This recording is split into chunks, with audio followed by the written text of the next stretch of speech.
அனைவருக்கும் வணக்கம். மிக்க ஒரு நல்ல நாள்ல நம்ம கடந்த ஒரு வருடமா எல்லாரும் பயணிச்சிருப்பீங்க. அந்த பயணத்துல என்னுடைய பயணமும் கிட்டத்தட்ட 9 மாசம் வந்துருச்சு. ஆச்சரியமான ஒரு விஷயம். காலச்சக்கரம் தான் என்னை இவ்வளவு தூரத்துக்கு பிரபஞ்ச சாத்திரம் மூலமா 9 மாதமா கூட்டு போயிட்டு இருக்கு. என்னை இறைவன் ஒரு இடத்துக்கு கூட்டிட்டு போனாருன்னா கொஞ்ச நாள் பணியை செய்ய வச்சு எடுத்து வந்துருவாரு. ஆனா காலச்சக்கரத்துல இவ்வளவு தூரத்துக்கு பயணிக்க வைக்கிறது போது நினைக்கிறப்போ எனக்கே ரொம்ப ஆர்வமாகவும் இருக்குது. அப்படிப்பட்ட ஆர்வத்துல நாம இது வரைக்கும் காலச்சக்கரத்துல பாத்தீங்கன்னா முத்திரை சம்பந்தமான விஷயங்கள் நிறைய பார்த்திருப்போம். அந்த முத்திரை விளக்கத்துல நீங்க அடைஞ்ச பயணம் எல்லாத்தையுமே பாத்தீங்கன்னா தொடர்ந்து நீங்க என்ன பண்ணணும், தொடர்ந்து பயிற்சி செய்யதான் வரும். இதுல பஞ்சபூத சக்திகளை பத்தி நாம இந்த 5 வகுப்புகள் பார்த்திருக்கோம். அதுக்கப்புறம் கன்னியாகுமரி நிகழ்வு பாத்தீங்கன்னா வாத பித்த கபம் அப்படிங்கிற தன்மையை இந்த 5 வகுப்புகளை பார்த்திருக்கிறோம். அப்புறம் 9 கோள்களை நம்ம இந்த 5 வகுப்புகளையும் பார்த்திருக்கிறோம். அதன் பிறகு பாத்தீங்கன்னா நவ கிரகங்களை இந்த 5 வகுப்புகளையும் பார்த்திருக்கிறோம். இப்படி பிரபஞ்சத்தின் பேராற்றல் எல்லாமே நம்முடைய 5 விரல்களுக்குள்ளேயே இருக்குது அப்படிங்கிறத நம் சித்தர்கள் கண்டுபிடித்த அந்த அற்புதமான விஷயத்த நம் முத்திரை மன்றத்தின் மூலமாக இங்க பகிர்ந்து வந்திருக்காங்க. இந்த பகிர்தல்ல உங்களுக்கு தெரியாத விஷயங்களை நான் சொல்லியிருந்தாலும் நிறைய பேருக்கு தெரிஞ்ச விஷயங்களும் இங்க இருக்கும். அப்போ நம்ம ஒரு பயணத்துல போயிட்டு இருக்கிறப்போ நமக்கு தெரிஞ்ச விஷயங்கள்ல எங்காவது ஒரு இடத்துல ஒரு சின்ன இடர்பாடு இருக்கும். இது தெரிஞ்சா நல்லா இருக்குமே அப்படின்னு சொல்லிட்டு சிலருக்கு உதாரணத்துக்கு எடுத்தோம்னா இந்த குண்டலினி சக்தி யோகா, 3வது திறப்பு இப்படிலாம் பயிற்சி செய்வாங்க. தானாகவே அவங்க நடந்திருக்கும். அந்த அனுபவத்தை உணர்ந்திருப்பாங்க. அந்த அனுபவத்தை உணர்ந்திருக்கும் போது இந்த அனுபவத்தின் வெளிப்பாடு என்ன அப்படின்னு சொல்லி தெரிஞ்சுக்கலாம்னு நினைக்கிறப்போ அந்த இடத்துல இதுதான் உண்மையா ஒரு கேள்வி நிற்கும். அந்த கேள்வியை போலதான் இந்த முத்திரை சம்பந்தப்பட்ட விஷயம். இந்த முத்திரை சம்பந்தப்பட்ட விஷயத்துல பிறந்த போதிலிருந்து நாம் செய்து கொண்ட ஒரு கலை தான் அந்த முத்திரை கலை. யாருமே சொல்லிக் கொடுக்காம செய்யக்கூடிய 2 கலையை நாம் செய்வோம் பிறந்ததிலிருந்து. அது பாத்தீங்கன்னா ஒன்று ஆசனம், நம்ம அமரக்கூடியது. குழந்தைகள்லாம் போய் பாருங்க, பிறந்த குழந்தைகள்லாம் நல்லா அழகா வஜ்ராசனத்துல உட்காருவாங்க. வஜ்ராசனத்துல அருமையா உட்காருவாங்க. அது போக பாத்தீங்கன்னா சர்வாங்காசனம் நல்லா செய்வாங்க. கால் தூக்கிட்டு அப்படியே அழகாவும் செய்வாங்க. இன்னும் நிறைய ஆசனங்கள் செய்வாங்க. பூனை ஆசனம் செய்வாங்க. எல்லாமே குழந்தைகள் செய்யக்கூடிய ஆசனம் பயங்கரமா இருக்கும்.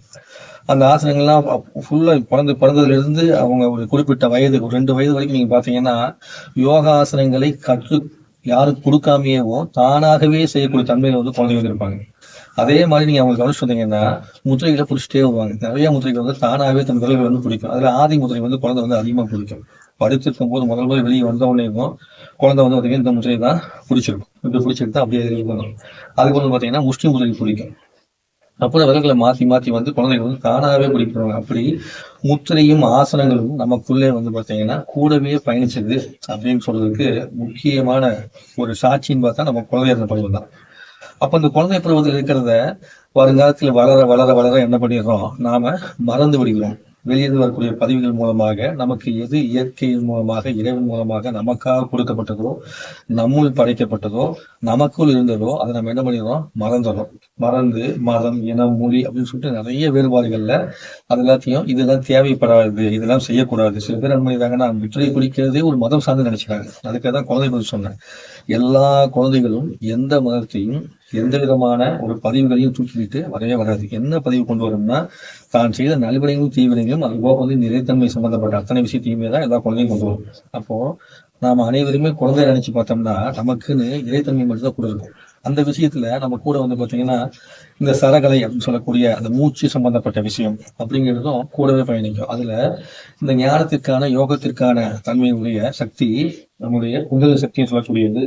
குழந்தைகளுக்கு இயக்கத்திலேயே கூடயே அப்படி இயக்கத்துல கூடியே இருக்கும்போது எது ஞானத்தை கொடுத்து, எது ஞானப்பாறை சுரக்க வைத்து, எது நம்மளை மேன்மைப்படுத்தி இந்த தன்மை கொண்டு வருவோம், அந்த சக்கரத்துடைய இயக்கம், சக்கரத்துடைய இயக்கம் பாத்தீங்கன்னா குழந்தை பருவத்துல திறந்தே அது ஆதி காலத்துல 7 வயசு வரைக்கும் திறந்திருக்கும்னு சொல்லுவாங்க. எதனாலன்னா அந்த 7 வயது வரைக்கும் முன்ன ஆதி காலம்னா ரொம்ப பழையான தியானம்லாம் செஞ்சுக்கிட்டுலாம் வாழ்ந்துருந்தோம் இல்லையா அந்த காலத்துல. அப்புறம் புத்தக படிப்பெல்லாம் மெக்கலையோட புத்தக படிப்பு அப்புறம் அது மாறிடுச்சு. அப்ப அந்த நேரத்துல பாத்தீங்கன்னா 7 வயது வரைக்கும் குழந்தை என்ன பண்ணுவாங்க, கற்பனையான விஷயத்தை பார்ப்பதும், இந்த செடி கொடியை பார்க்கறது, காக்கா குருவியை பார்த்து தாத்தா பார்த்தா சோறு ஊட்டுறது, இந்த மாதிரி வாழ்வியல் முறையில குழந்தை வளருவாங்க. அப்படி வளரும்போது அவங்களுடைய கற்பனை திறன் அதிகமா இருக்க இந்த சேஷா சக்கரத்தோட சக்தி நிலைப்பாடு திறந்தே இருக்கும். இப்போ 1.5 வயசு 2 வயசுலயே நம்ம என்ன பண்ணிடுறோம், A for apple, B for ball சொல்லி கொடுக்கறதுக்கு கொண்டு போய் நிறுத்திடுறோம். அப்படி நிறுத்தும்போது என்ன ஆயிடுது, இந்த பிரபஞ்சத்தை எட்டி பார்க்கக்கூடிய வேலையை இந்த சேஷா சக்கரம் பெறாம அது மூடப்பட்டது. அப்ப அந்த தன்மையும் நமக்குள்ள என்ன வாழ்ந்துருக்குது, இதுக்கு முன்னாடி இருந்திருக்குது. அந்த தன்மையோட வெளிப்பாட்டுல தனஞ்சயன் அப்படிங்கிற ஒரு காத்து இருக்கும். அந்த தனஞ்சயங்கிற காத்து வந்து குழந்தைகளுக்கு எப்போதுமே மேல் நோக்கியே இருக்கும். இப்படி மேல் நோக்கி இருக்கிறதுனாலதான் அந்த காத்து என்ன பண்ணும்னா எல்லாத்தையும் ஈர்க்கும். யாராவது ஒருத்தர் மேல உங்களுக்கு ஒரு ஈர்ப்பு இருந்து அவர் பேசினா கேட்டா நல்லா இருக்கும், அவரை பார்த்தா நல்லா இருக்கும் அப்படின்னு சொல்லி உங்களுக்குள்ள ஒரு எண்ணம் தோணுது அப்படின்னா, ஒன்று அவர் செய்யக்கூடிய நல்ல தன்மையினா இருக்கும், அல்லது அவர்கிட்ட இருக்கக்கூடிய ஏதாவது ஒரு பேரு புகழ், அவருடைய ஆடம்பரமான தன்மை, அதாவது அவர் தோற்றம் அப்படி இருக்கும். இப்படி எதுவுமே இல்லப்பா, ஆனா அந்த மனுஷனை பார்க்கணும் போல தோணுது, எல்லாரும் போகும்போது எனக்குமே ஒரு ஆசை வருது, நான் ஒருத்தர் கேள்வி கூட பார்த்தாலே ஒரு எண்ணம் தோணுது அப்படிங்கிற மாதிரி இருந்துச்சுன்னா, நிச்சயமாக அவங்களுக்குள்ள வந்து பாத்தீங்கன்னா அந்த தனஞ்சயின் வாய்ங்கிறது மேல் நோக்கி வந்திருக்கும். அந்த தனஞ்சயின் வாய் மேல் நோக்கி வந்துச்சுன்னா என்ன பண்ணும்னா, சுற்றி இருக்க அத்தனை பேர்த்தையுமே ஈர்க்கக்கூடிய தன்மையை அவங்களுக்குள்ள கொண்டு வந்து தரும். அப்போ நாம இந்த மாதிரி பயிற்சி எல்லாம் நம்ம எடுக்கிறோம், ஏகே சார்ந்த பயிற்சி எடுக்கிறோம். இந்த பயிற்சி எல்லாத்தினுடைய கடைசியா இருக்கக்கூடிய அல்டிமேட் விஷயம் அப்படின்னு சொன்னோம். என்ன விஷயம் இல்லைங்களா, இந்த தனஞ்சயின் வாயு மேல கொண்டு நம்ம பிறப்பின் ரகசியத்தை உணர்வதற்காக தான் நம்ம ஒவ்வொரு விதத்திலையும் பண்றோம்.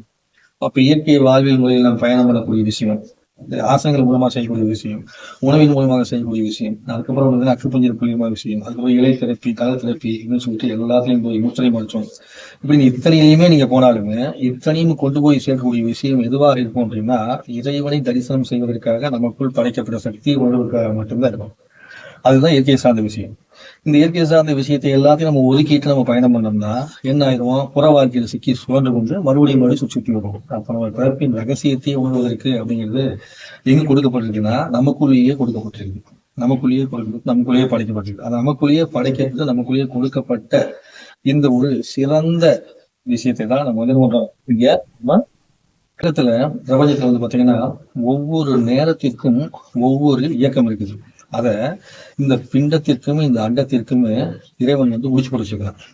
உதாரணத்துக்கு நம்ம இடகலை சரம் ஓடக்கூடிய காலம் அப்படின்னு சொல்றது வந்து தை மாசம் 1ஆம் தேதி சொல்லுவோம். பிங்களை சரக்கூடிய ஓடக்கூடிய காலம் சொல்லிட்டு நம்ம என்ன பண்ணுவோம், ஆடி 1ஆம் தேதி சொல்லுவோம். அந்த மாதிரி பாக்குறப்போ திசை பிரகாரம் பார்த்தோம்னா சரத்தை வந்து வடக்கு திசைக்கு வந்து பிங்களின்னு சொல்லியுமே, தெற்கு திசைக்கு வந்து இடகலைன்னு சொல்லி வச்சிருப்பாங்க. இந்த மாதிரி நிறைய இருக்குது. உங்களுக்கு ஸ்டார்ட்டா கொஞ்சம் விளக்கம் கொடுக்குறேன், விரிவான விளக்கத்தை நம்ம அடுத்தடுத்து பார்ப்போம். சரிங்களா? அப்போ சூரியன் வந்து வடக்காகி, அதாவது பிங்களில் இருந்து தெற்காகி இடகலை நோக்கி போகக்கூடிய சமயத்துல நம்ம பிங்கள சரத்தை வந்து மாற்றுவோம்.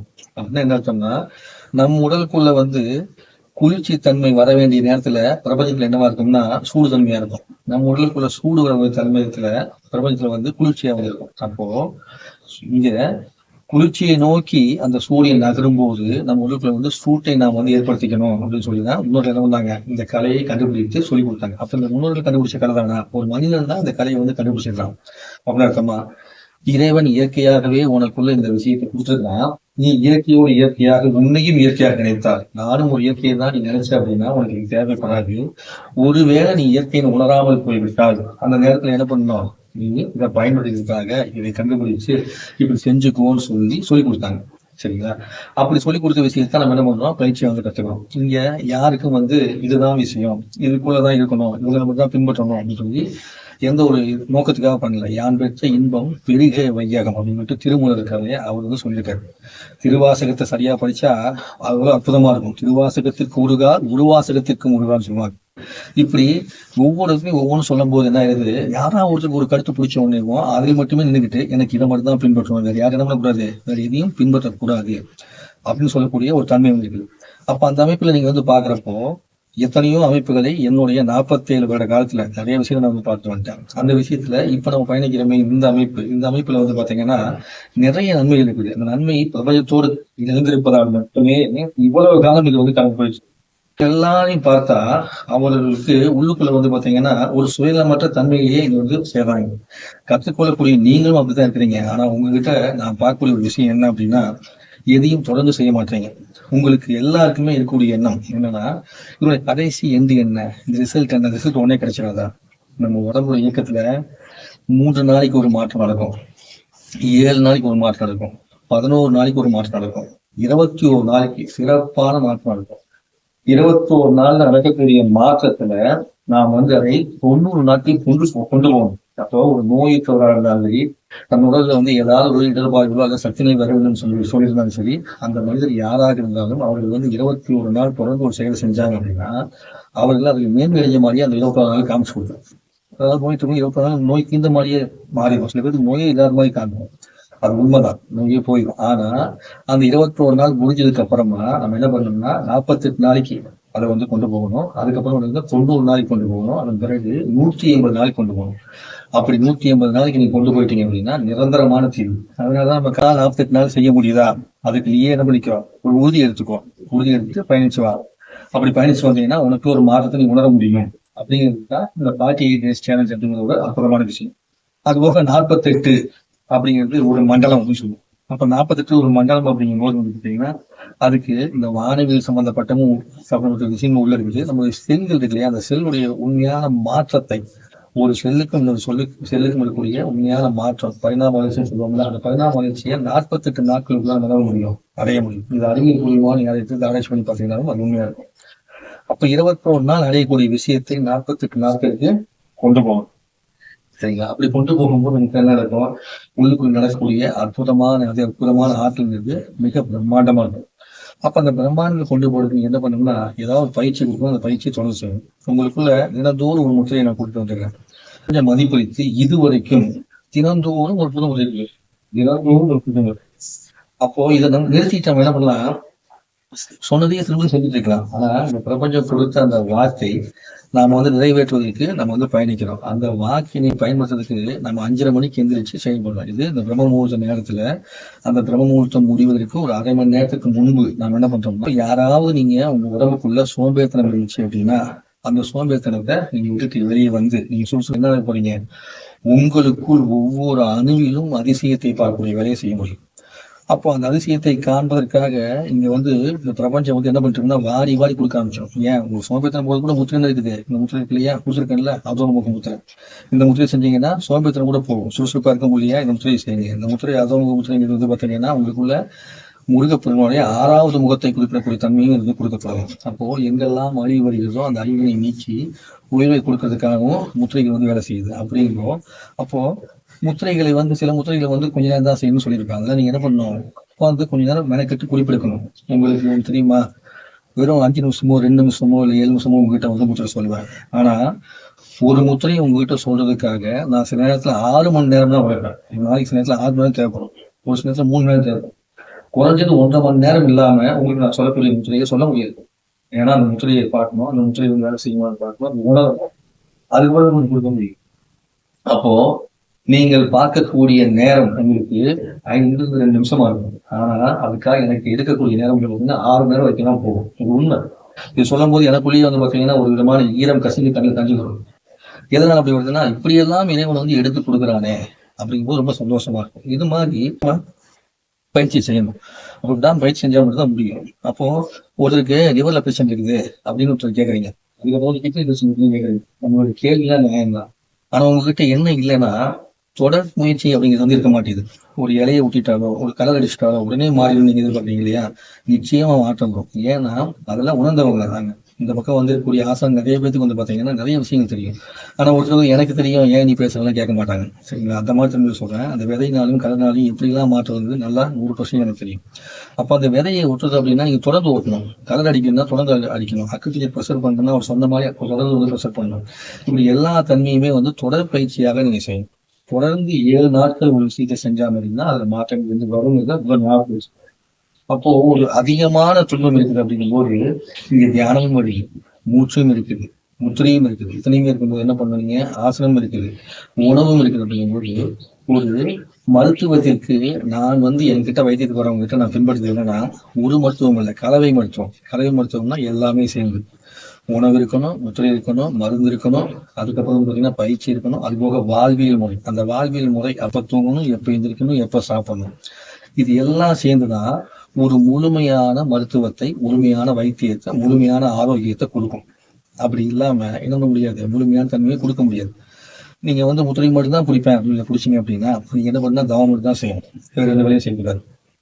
நான் வந்து ஆசனம் மட்டும் தான் செய்வேன், மற்றெல்லாம் செய்ய மாட்டேன் அப்படின்னு சொன்னா நீங்கள் ஆசனம் செய்த நேரம் போக மீதி நேரத்துல வேறு எந்த விதமான அசௌகரியமான வேலையும் செய்யக்கூடாது. அதாவது ஒரு ஆசனம் செஞ்சாச்சு அப்படின்னா அதன் பிறகு நீங்க பயணிக்கக்கூடிய பயணம் இருக்கு இல்லையா, அந்த பயணத்துல உட்கார்ந்து போகக்கூடிய வண்டியாக இருக்கட்டும், பஸ்ஸா இருக்கட்டும், அல்லது பேருந்து அல்லது இருசக்கர வாகனம் 4 சக்கர வாகனம், இதுல வந்து உட்காரக்கூடிய அமைப்புல கூட மாற்றம் போகுது. அப்படி மாற்றங்கள் வந்துச்சுன்னா செஞ்ச ஆசனம் வேஸ்டா போயிடும்.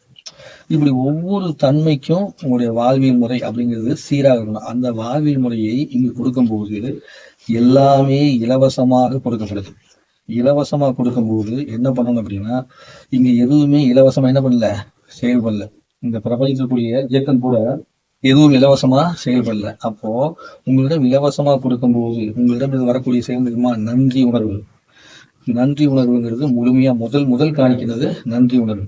இரண்டாவது காணிக்கிறதுமா கொடுத்த விஷயத்தை பயிற்சி செய்து அந்த பயிற்சியின் மூலமாக நீங்கள் உயர்ந்து காண்பிப்பது. மூன்றாவது காணிக்கை அப்படிங்கிறது குருவுக்கு தேவையான விஷயத்தை செய்வதற்கு உள்ளால் வரக்கூடிய மனம். இது மூன்றும் ரொம்ப முக்கியம். அதுக்கப்புறமா கற்ற கலையை, இந்த கலையை இப்ப நான் ஒரு கலையை கத்துக்கிட்டேன்னா வித்யா தர்மம்னு ஒரு தர்மம் இருக்குது. வித்யா தர்மம், அந்த வித்யா தர்மம்னா கற்ற கலையை தன்னுடையே வைத்து கொண்டு அப்படியே போயிடாம அது இங்கேயே கொடுத்துட்டு எங்கிருந்து பெறப்பட்டதோ அது இங்கேயே கொடுத்துட்டு சொல்லணும். அப்ப அந்த தன்மை அடையணும்னா ஒரு குரு அப்படிங்கிறவரு 12 ஆண்டுகள் கழித்தே ஒரு குரு உருவாருன்னு சொல்லிட்டு என்னுடைய மீனராஜ் ஐயா சொல்லிட்டு குருநாதர் அவர் பெருவழி போய் சென்டர் அவர் ஜோதிடர். அவர் நான் ஜோதிடம் படிக்கும்போது சொன்னாரு, நீங்க வந்து எப்போ ஜோதிடம் அப்படின்னா 12 ஆண்டுகள் தொடர்ந்து இந்த ஜோதிடத்துல இருந்தீங்கன்னா அங்குதான் நீங்க ஒரு சிறந்த ஜோதிடரா நீங்க வந்து மாற முடியும். அது வரைக்கும் நீங்க சிறந்த ஜோதிடரா மாற முடியாது. அப்ப 12 ஆண்டுகளுடைய பயணம் அப்படிங்கிறது உங்களுக்கு முக்கியமா தேவை அப்படின்னு சொல்லி சொல்லுவாரு. அப்ப நம்ம எப்போ ஆரம்பிக்கிறோமோ அப்போதிலிருந்து 12 ஆண்டுகள் நமக்கு தேவை. அதாவது 12 ஆண்டுகள் போது நீங்க இப்ப எவ்வளவோ ஆசான்களை பயணிக்கிறீங்க. அப்போ அந்த ஆசான்கள் எல்லாம் நீங்க உள்வாங்கி வைத்து அந்த குருமார் சொன்னது நன்றியோடு நீங்க பயணிச்சீங்க அப்படின்னு வச்சீங்களேன், அவங்களுடைய அத்தனை ஆண்டுகள் உங்களுக்கு வரும். அப்போ இப்ப நான் வந்து ஒரு 40 வருஷமா பயணிக்கிறேன் அப்படின்னா என்ன முழுமையா உள்வாங்கி சுகாதாரம் சொல்றேன், உண்மையா உள்வாங்கி வச்சு நீங்க வந்து பயணிக்கும் போது நீங்கள் பயணிப்பது ஓராண்டா இருந்தா 40 + 1 41 ஆண்டு அனுபவம் உங்களுக்கு கிடைக்கும். அப்பேற்பட்ட அனுபவத்தை தான் இந்த கல்வி முறை. அப்பேற்பட்ட இந்த கல்வி முறைய நம்ம என்ன பண்ணிக்கிறோம், வீட்டுக்குள்ளேயே எளிமையா என்ன பண்றோம், வீட்டுக்குள்ளேயே எளிமையா கத்துக்கிறோம். அப்ப இங்கேயே வந்து கத்துக்கக்கூடிய தன்மை இருக்கும்போதுதான் என்ன பண்றாங்கன்னா எளிமையாக கிடைப்பதாலேயே என்ன சொல்ற இன்னும் நம்ம கதவை தட்டி கொடுக்கறதுனாலே என்ன பண்ணிடுறோம்னா அதை வந்து உதாசனப்படுத்தக்கூடிய தன்மை வந்து இருக்கு. இது ஏன் இவ்வளவு தூரம் சொல்றோம் அப்படின்னா, என்னுடைய உறவினர் ஒருத்தருக்கு வந்து பாத்தீங்கன்னா இந்த பார்த்து அவருக்கு தேவையான ஆரோக்கியத்தையும் கொடுத்து அவரை மீண்டும் இயங்காத இதயத்தை இயங்குவதற்குரிய வல்லமை முருகப்பெருமானை கொடுத்து அவரை காப்பாற்றுறாங்க. அதிசயத்தெல்லாம் நேர்ல பார்த்தா மட்டும் முடியும். அப்படி காப்பாற்றி விட்டவர் போய் என்ன பண்ணலைன்னா தொடர்ந்து அதை வந்து பின்பற்றல. அவர் பின்பற்றாதப்போ அவர் வந்து இறைவன் போய் செய்தார்.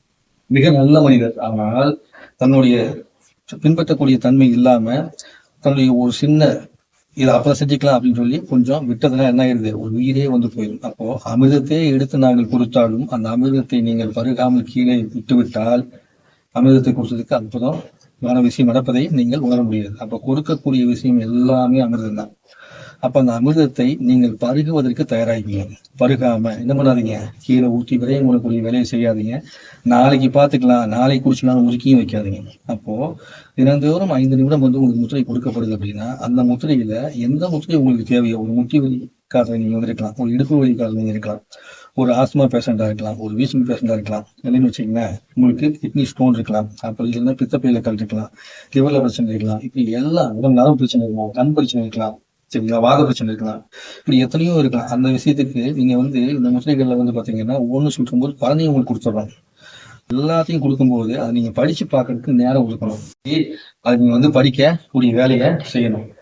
அப்படி படிக்கக்கூடிய வேலையை நீங்க செய்யும் போதுதான் நீங்க என்ன பண்ணணும், அதை பயன்படுத்த நீங்க முடியும். அப்ப படிச்சு அதை வந்து எதை எடுத்துக்கலாம்னு சொல்லிட்டு முயற்சி பண்ணணும்.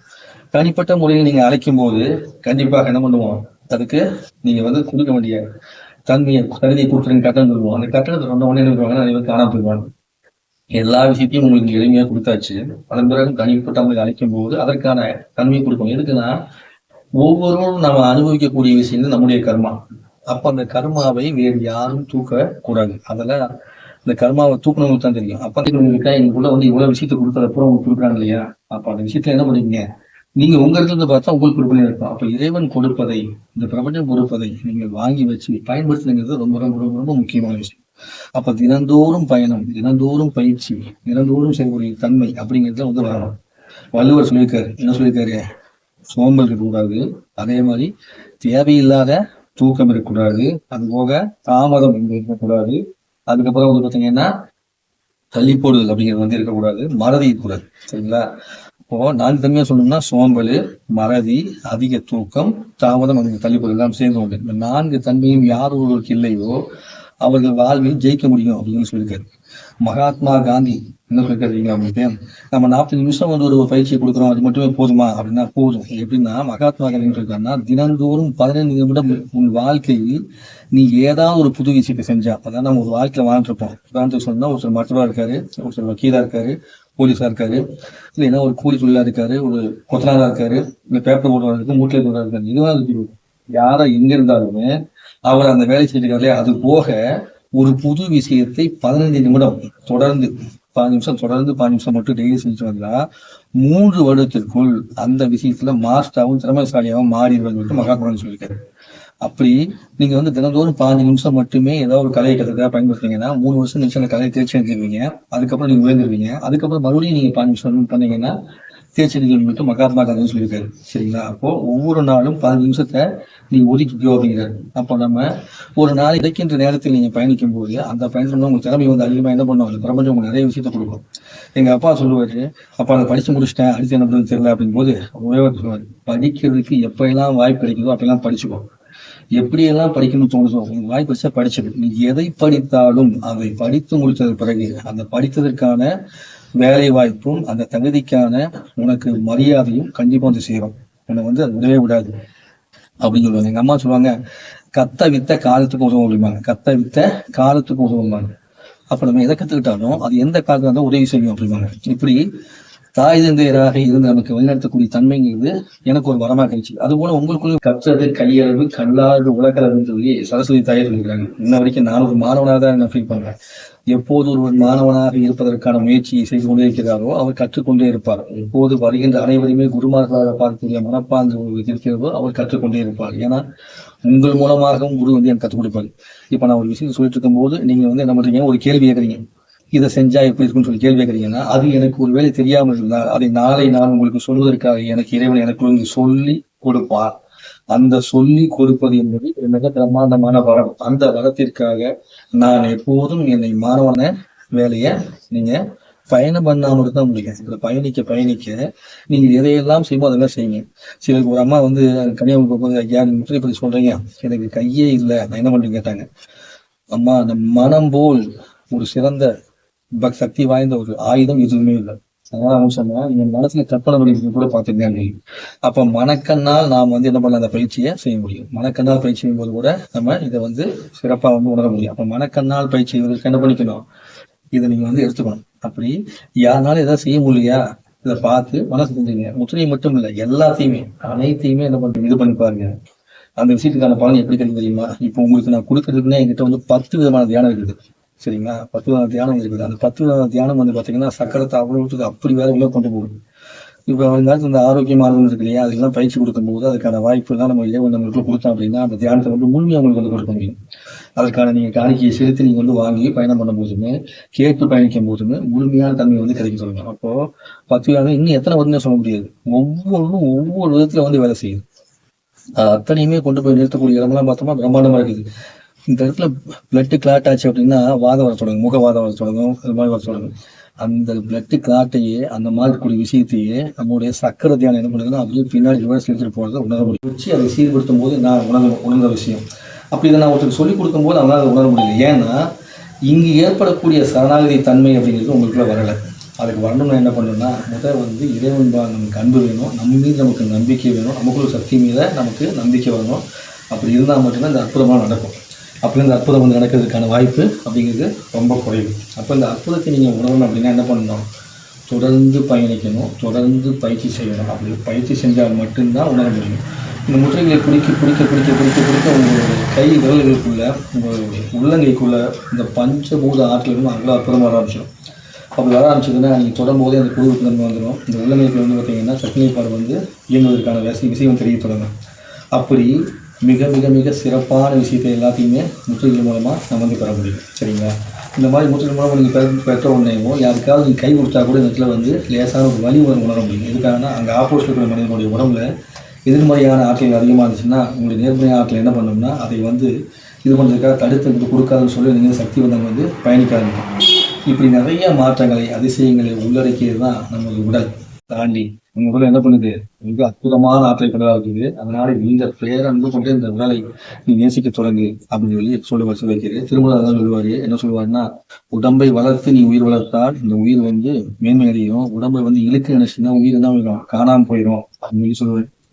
இப்படி ஒவ்வொருத்தரும் ஒரு இவரு வளர்ன்னு சொல்லுவாருன்னா, காலை மாற்றி போடக்கூட அச்சப்படுவேன் சொல்லுவாரு. சரிங்களா? ஏன்னா மூச்சு காத்தை வந்து மாற்றி போடக்கூட அச்சப்படுவேன் அப்படின்னு சொல்லிட்டு இப்படி ஒவ்வொருத்தரும் சொல்லப்பட்ட அற்புதமான விஷயங்கள் அத்தனையுமே இங்க வந்து பாத்தீங்கன்னா எல்லாருமே கொடுத்துட்டு வராங்க. ஒவ்வொருத்தரும் கொடுக்கக்கூடிய சில பேர் டக்குன்னு மனசுல வராதுனால நினைச்சுக்காதீங்க. இப்ப இத்தனை பேருமே கொடுத்து கொண்டு வரக்கூடிய அனுபவத்தை இன்னும் வரக்கூடியவரும் கொடுக்க போறாங்க.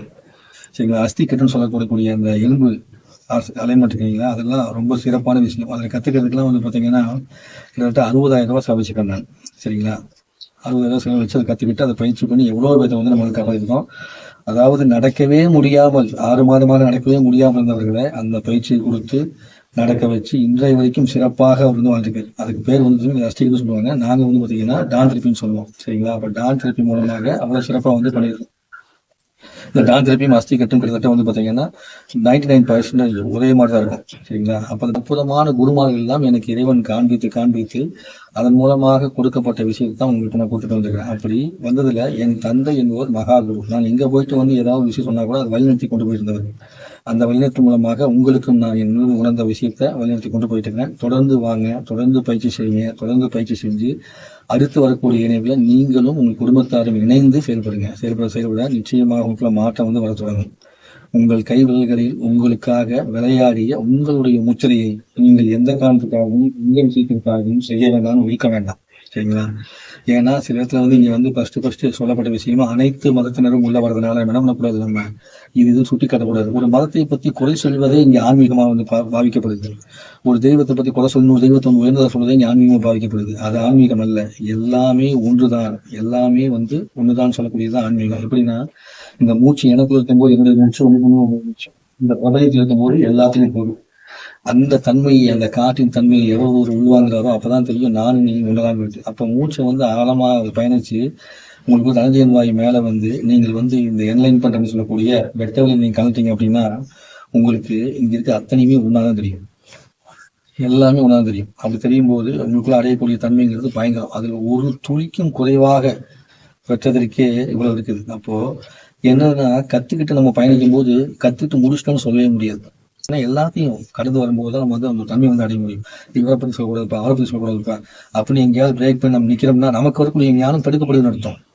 ஒருத்தரை பாராட்டிட்டு போயிட்டே தவறு கிடையாது. நல்லதை முன் சொல். சரிங்களா? கெட்டதை யார்கிட்ட தனியா அவங்க முன்னாடி சொல்லுது.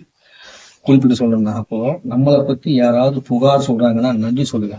ஏன்னா நம்ம இடம் இருக்க குறையை நமக்கு முன்னே சொன்னவர்களுக்கு மிக்க மிக்க நன்றி. அவங்க தான் நம்ம மாஸ்டர் இருப்பாங்க. நம்மளை பத்தி யாராவது அவமானப்படுத்துறாங்களா, சந்தோஷப்படுங்க. ஏன்னா அவர்களை அவமானப்படுத்தக்கூடிய அளவுக்கு தான் நம்மளுக்கு தகுதி இருக்குது. அப்போ அதை வந்து மேல போகணும்னு அவங்க சொல்றாங்கன்னு அர்த்தம்.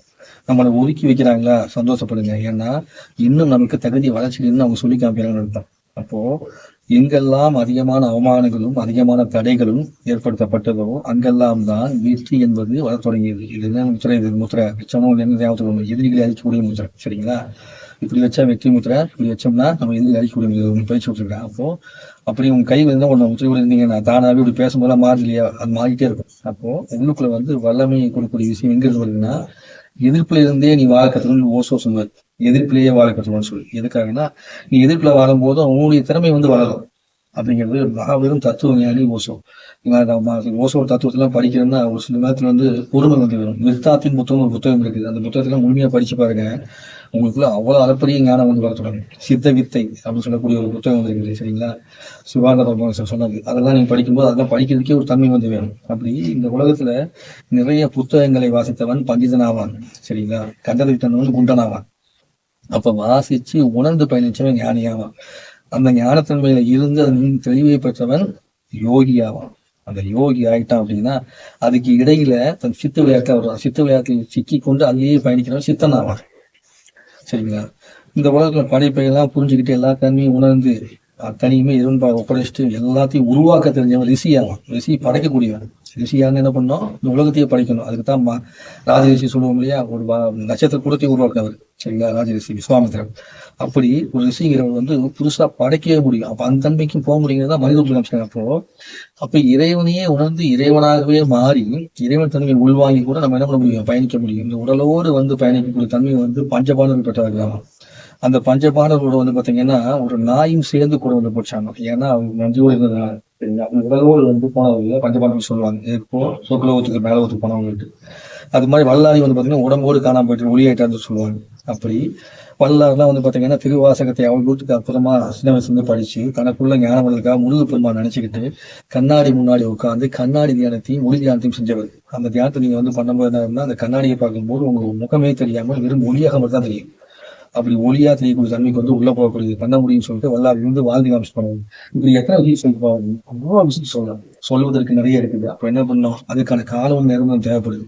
நான் இன்னும் கற்றுக்கொண்டே இருக்கிறேன், பயணித்துக் கொண்டே இருக்கிறேன். பயணிக்க பயணிக்க பயணிக்க எனக்கு இந்த பிரபஞ்சம் எவ்வளவு கொடுக்க சொல்கிறதோ அவ்வளவு ஞானம் கொடுப்பேன். நீங்க வரக்கூடிய ஆசானும் கொடுப்பார்கள். அதை பெற்றுக்கொள்ள வேண்டும் என்றால் நீங்களும் எங்களோடு பயணியுங்கள்.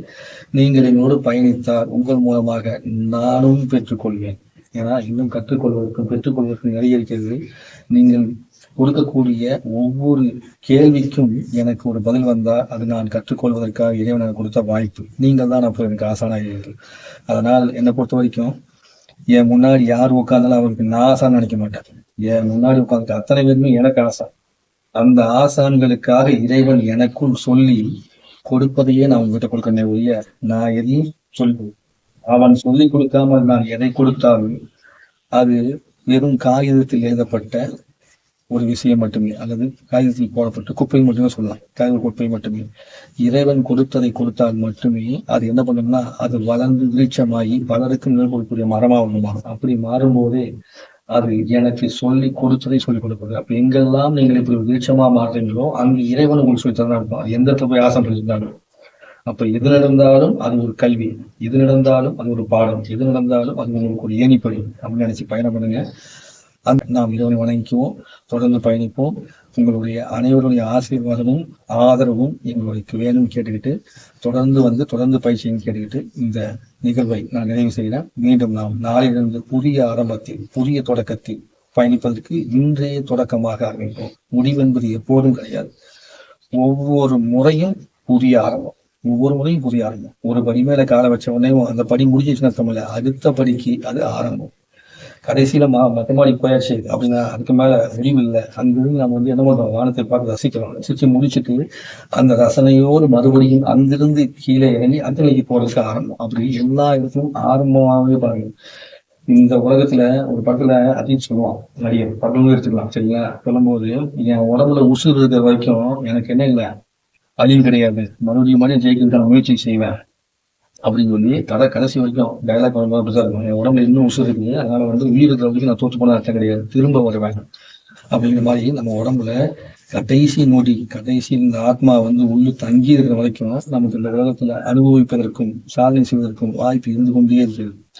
அந்த மாதிரி இருந்து நீங்க பயணிச்சு வந்தீங்க அப்படின்னா இந்த உயிர் இந்த உடலை விட்டு போவதை கூட நமக்கு எப்போ போகும்னு சொல்ல முடியும். சொல்லிட்டு அது போவதை நாமே ரசிக்கணும். அதாவது வெளியே வந்து போவதை ரசிச்சு போக முடியும். அப்படி போனவங்க தான் யோகி எல்லாருமே. அப்படி தானே அதை வந்து வெளியே போறதை ரசிச்சு ஒரு பயணம் பண்ண முடியும். அந்த அளவிற்கு எல்லையில்லா இன்பத்தை அனுபவிக்கக்கூடிய ஒரு சக்தி வாய்ந்த ஒரு விஷயமா தான் இந்த அற்புதமான தேகம் கொடுக்கப்பட்டிருக்கிறது. இந்த தேகத்தை அதற்காக பயன்படுத்துறதுக்கு நம்ம பயன்படுத்துவோம். எந்த கெட்ட பழக்கம் இருந்தாலும் சரி, எந்த மாதிரி கெட்ட எண்ணங்கள் இருந்தாலும் சரி, எல்லா எண்ணங்கள் இருக்கும் போதும் இறைவனை வணங்குங்க. அது விடுதலை பெற முடியும். அப்போ ஒருத்தர் தண்ணி அடிச்சுக்கலாம், முற்று பண்ண முடியுமா, தியானம் பண்ண முடியுமா, சாப்பாடு சாப்பிட முடியுமா, தொடர்ந்து இறைவனை வணங்கிட்டே வா. கர்மவினை கலைவதற்கான வாய்ப்பு கொடுத்து அது வந்து மீண்டும் வந்து அதிசயத்தை பார்க்க முடியும். அதுக்குதான் அருள் கதையை சொல்லுவாங்க, அருள் கதையை சொல்லுவாங்க. இப்படி கதைங்க வரலாறு புராணங்களை வந்து படிக்கணும். ஆனா இப்ப படிக்கிற நேரம் இல்லாதனால இது போல சொல்லக்கூடிய அமைப்புல இணைந்திருந்தோம்னா அதை சொல்ல இப்படி ஒரு விஷயம் இருக்குதா அப்படி தேடி போகும்போது தெரியுமா அவ்வளவு அற்புதம் இருக்கு. இப்படி ஒவ்வொரு கருத்தையும் சொல்லிட்டு போனா நிக்காம போயிட்டே தான் சொல்லுவோம். உள்ள இருந்து ஆர்மி மாதிரி கூட்டிகிட்டே இருக்கும் பேச ஆரம்பிச்சாச்சுன்னா. அதனால் நானாக நிறுத்திக் கொள்கிறேன். இன்று நிறைவு செய்து மீண்டும் அடுத்து வரக்கூடிய வாய்ப்பு தொடர்வதற்காக உங்களையும் அழைத்து செல்வதற்காக பிரபஞ்ச வாய்ப்பு வரப்பட்டும். நன்றி, வணக்கம். நம தந்தையே நம.